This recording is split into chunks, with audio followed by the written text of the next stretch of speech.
Ellie does not hold back. If you want her to critique your paintings, be prepared. There's no hand-holding. It's basically, this is what you need to fix. This is what won't sell. This is what will sell. And I mean, she doesn't hold back. And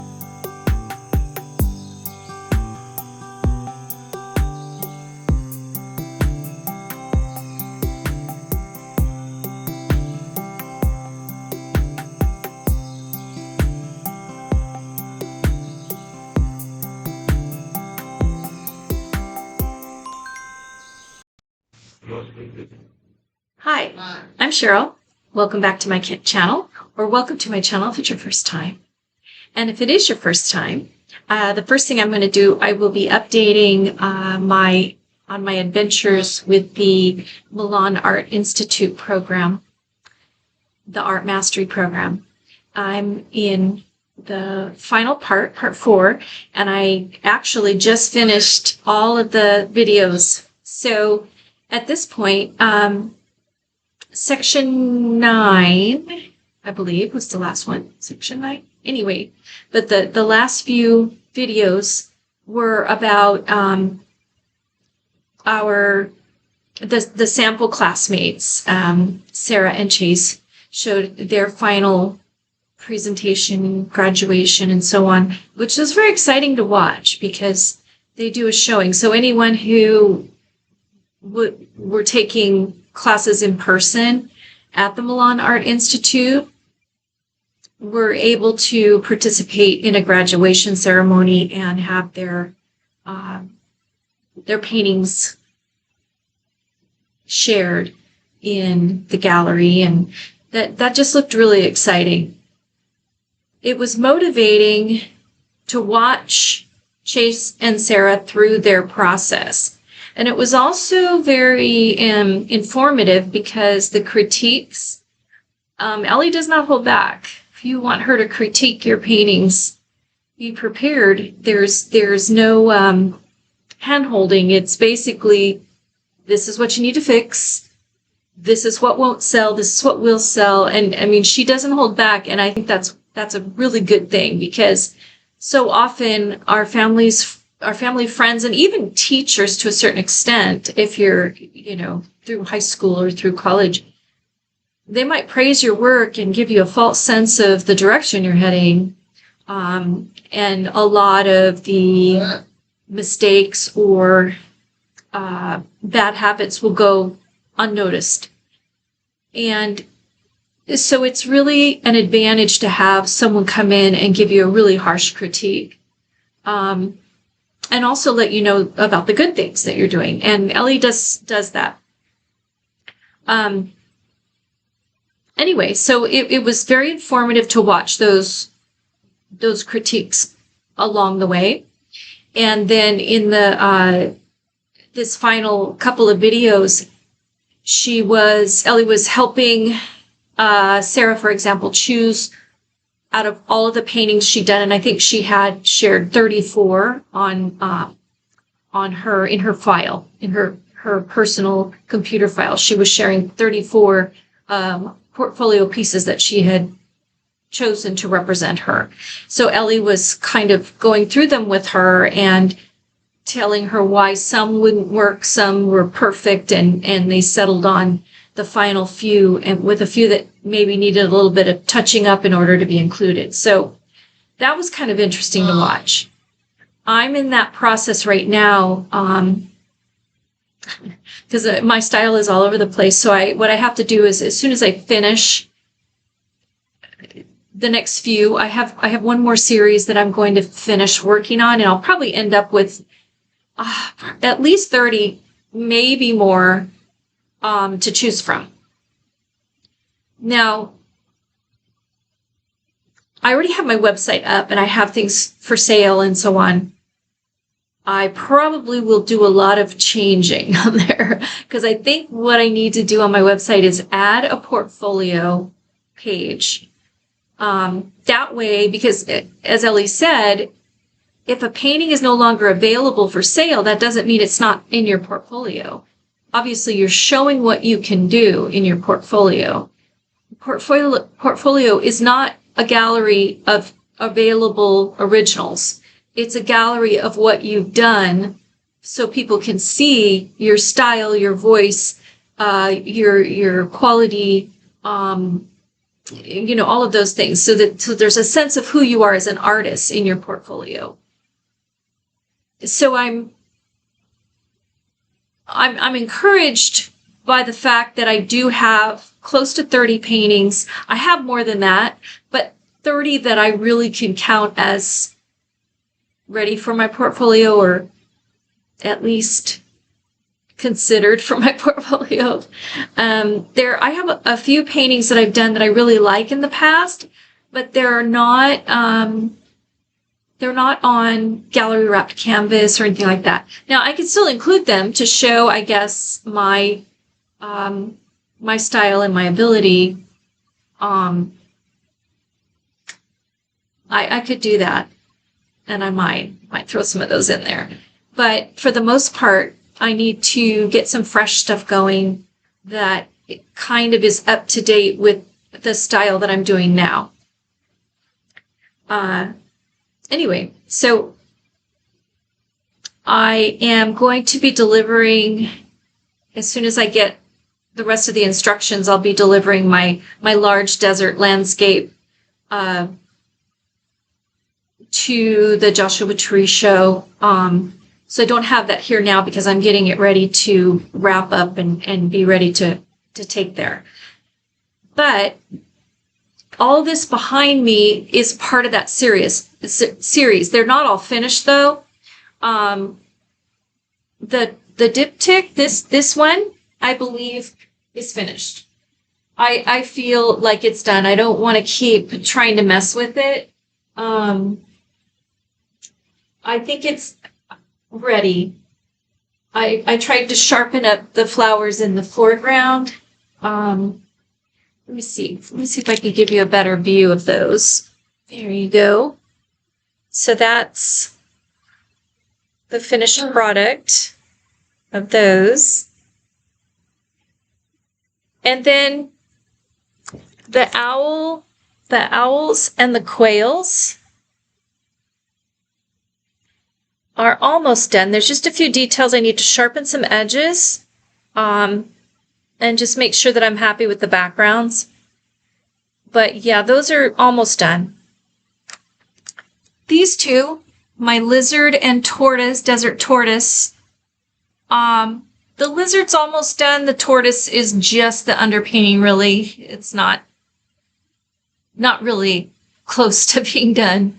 And then this one over my shoulder here, and it's going to be a desert scene with a woman in a long flowing dress with monarch butterflies around her and so on. Monarch butterflies are very important to any space that they are in, but here in the desert, they are attracted to the milkweed, and they, so it's all a process of their hatching and their migration and all of that. So they do come through the desert. And there are years when I used to drive to work along this 2-lane lonely road we call the dump road.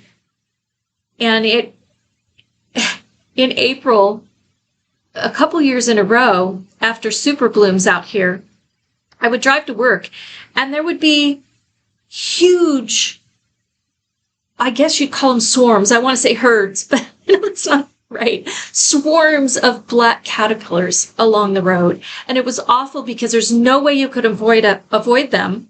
I would have had to go miles and miles out on the freeway to get to work if I chose to not take that road. So every morning I went there, I did the best I could to avoid them, but they were it was like a thick, like someone had taken little black pieces of licorice or something and thrown them all over the road. So it was awful. Just the thought of how many monarch butterflies we wiped out by driving over those little black caterpillars. And it went on for probably a mile where they were crossing the road. So they would hatch from the cocoons on one side, and they were all headed down I guess that would be southwest, sort of. And it just made me feel sad. But anyway, so monarchs are a big deal. And the monarch butterfly migration here in California is amazing. There are places where you see thick swarms of monarch butterflies, and they're so beautiful.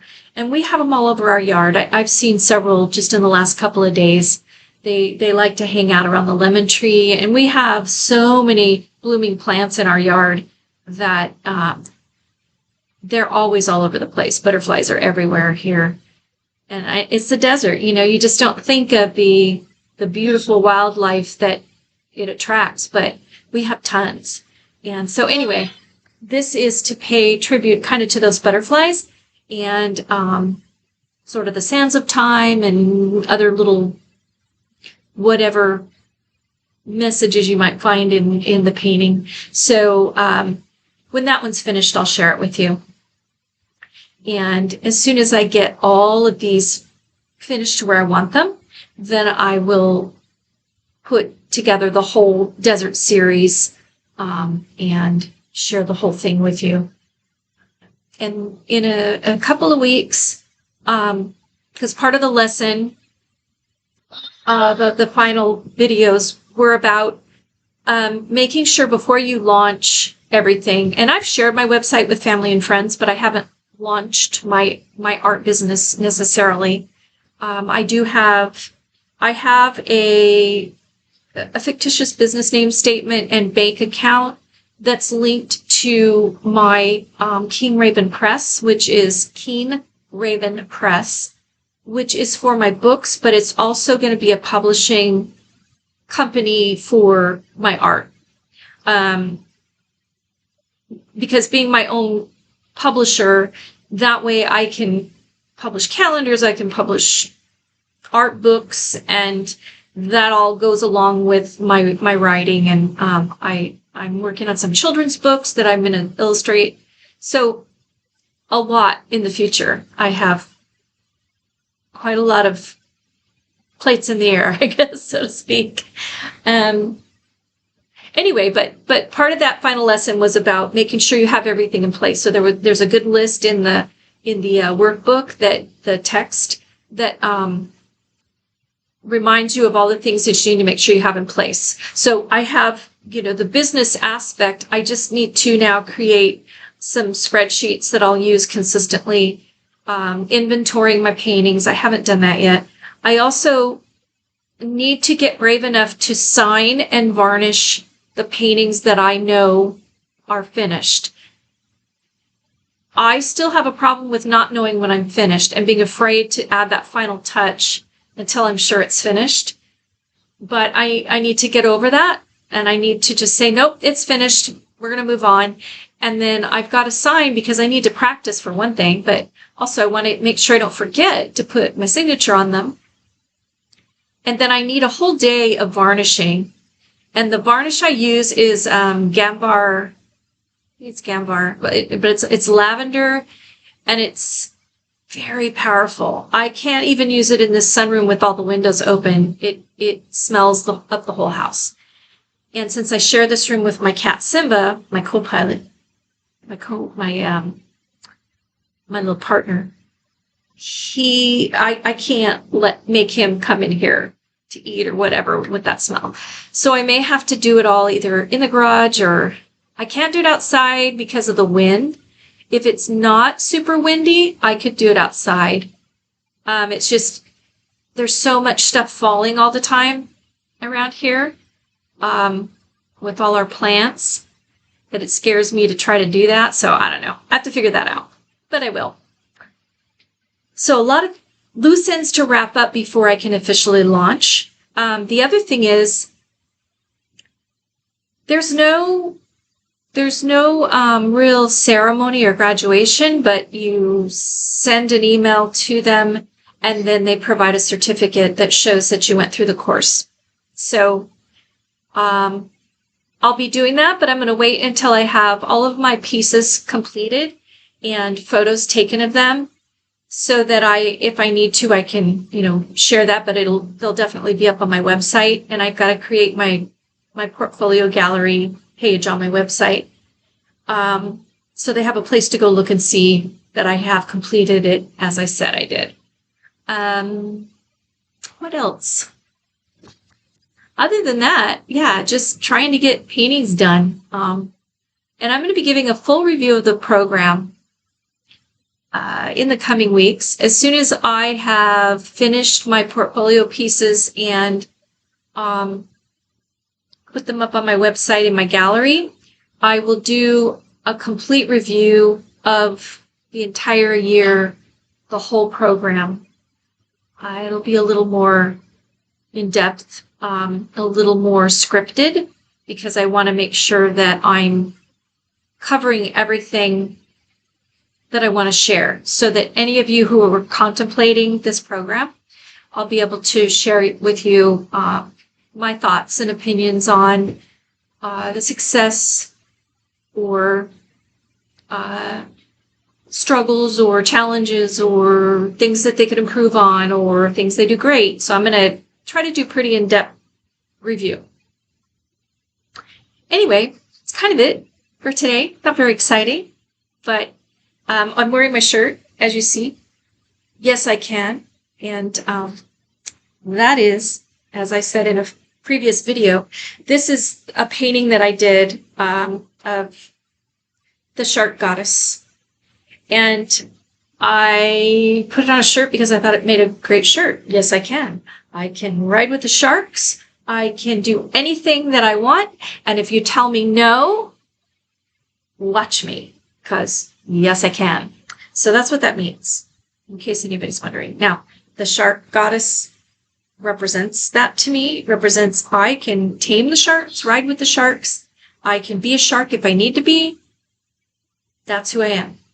And it's a very, I have a very imaginative part to me that I just love legends and mythology, and the shark goddess was one that I hadn't heard before, so I was very excited when I came across it, and I had to paint her.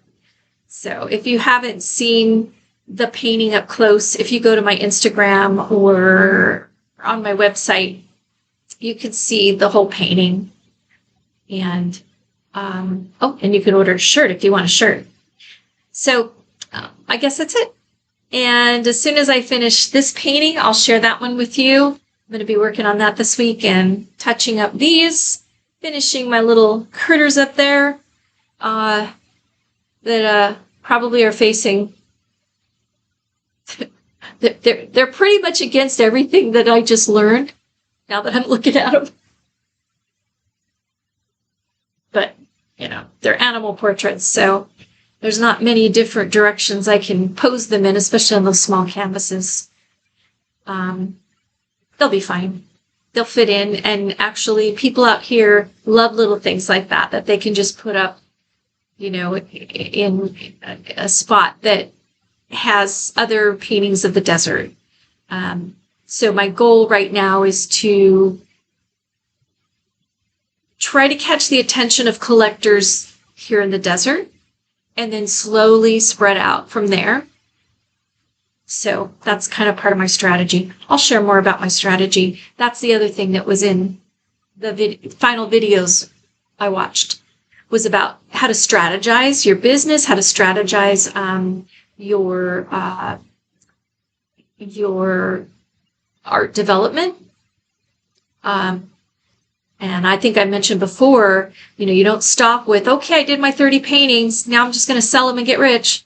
No, if you really, truly want to be a professional artist and make this your full-time career, you're painting every day, you're painting every week, you're putting out product constantly.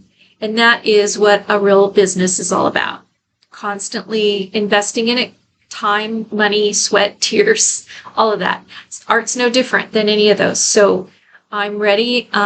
And the Milan program really puts you in that sort of mode. And it really helps you to see, okay, is this really what I want to do? Because if you're trying to keep up with what they're demanding in the program, then you're going to find out whether or not you enjoy doing it every day, whether or not it's too much, it's really going to give you a sense of what it'll be like in real life, I think. So that's a hint at part of the review. All right, folks, thanks for being here today, and I will see you on the next one. Have a beautiful day, a magical day, and remember to take time for yourself and go outside and see the beauty of this world and of our life, and then go create some magic to pour into it. All right, so we'll catch you on the next one. Bye-bye.